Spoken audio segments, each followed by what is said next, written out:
Alright gang, this is the plumber and he's on Valley at over here at Magnolia, just chilling, and we've called in for service for him. I don't know what his story is. I guess we got to find out what Street Plus did, but that's number one for the night.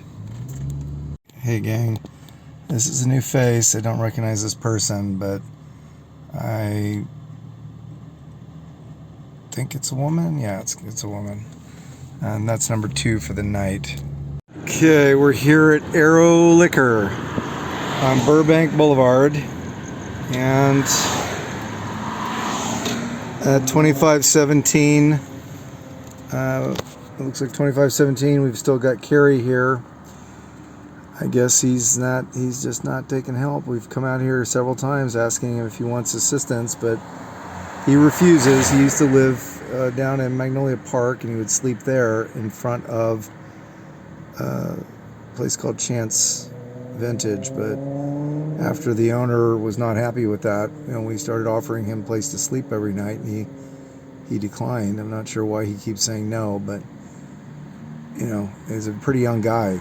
Okay, this is right across the street at the 7-Eleven. This is the gentleman I saw over at, he was over at Buena Vista and Magnolia the last time I saw him. He was hanging out there at that corner, and he's moved now, and that's Obi-Wan Kenobi.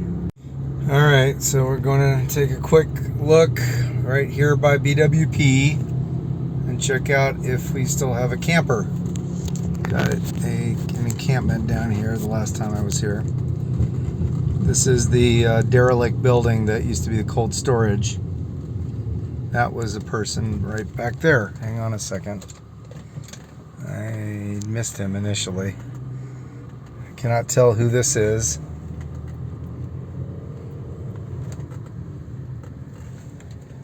So we've got a gentleman here. He's sleeping here under the bridge. He's checking me out at this point, and then we've got a guy up here camping out here as well. This is the same guy that was camping here before. And yep, nothing's changed. So now we got two people hanging out down here by the VWP. It's become a little bit of an oasis, I guess.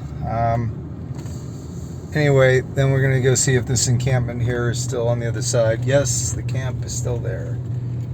All right, and that one hasn't moved either. All right, well, these things are interesting because these are right by city property across the street from BWP. I'm surprised that the city's allowing these encampments to continue. I just question whether or not the city or the county is really equipped to deal with this in the compassionate, nice way that they claim, because there's plenty of places that can help these folks out, and they're just sleeping in public. And so, I'm not sure what to do, because we keep bringing it up, and I don't see the solution. I mean, I think that everyone's well-meaning. I just don't think that the sweet approach is going to work. You have to start putting these people into conservatorships.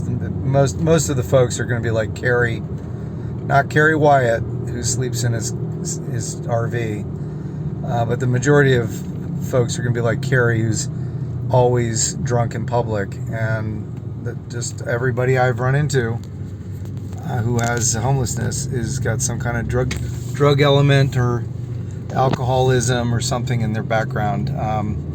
They don't start being mentally ill. They start doing drugs, and then they become mentally ill. I would say meth is the number one reason that I see people have mental illness, and I've got multiple case studies of folks that I've known personally that went on to meth and then went on to becoming homeless, and then they became paranoid and suffered what appeared to be schizophrenia, but really what it is it's mental illness brought on by drug addiction, drug use, persistent drug use. Right, this is our next one. This is by Pinball Pizza. We have a gentleman here. I presume he's drunk in public. Hard to tell what he's doing. Anyway, haven't seen him before either. He's new. I don't know how he got here because I usually do the census every night. I've never seen him before ever. I'm gonna go talk to the pinball pizza guy. All right, I did not want to put him on camera, but I interviewed the man who works in the kitchen at Pinball Pizza, and I asked him if this man had been here before, and he said no, he's never seen him before tonight, and this is the first time he's seen him. I thought he was smoking a joint, but he couldn't smell it. And I wasn't going to get close enough because I already ran into one hostile person tonight. The lady that was over by the Smart and Final was screaming at me, threatening to throw bottles at me. And all I asked her was, would you like me to get you help? And literally I said, well, you want me to get you help? Get you shelter? And she's like, she says, bye-bye, go away. That's literally what she said. And I said, well, let me get you some assistance with some housing. And she told me to, she actually used some expletives and told me to go away. So she has no interest in being assisted. She's not interested. Okay, this guy kind of looks like he's an unsheltered homeless person. He's just sort of moseying on down the road. I don't recognize him. He doesn't look like the man we just saw a few minutes ago, but this guy's got a bicycle. I'm not sure what he's up to.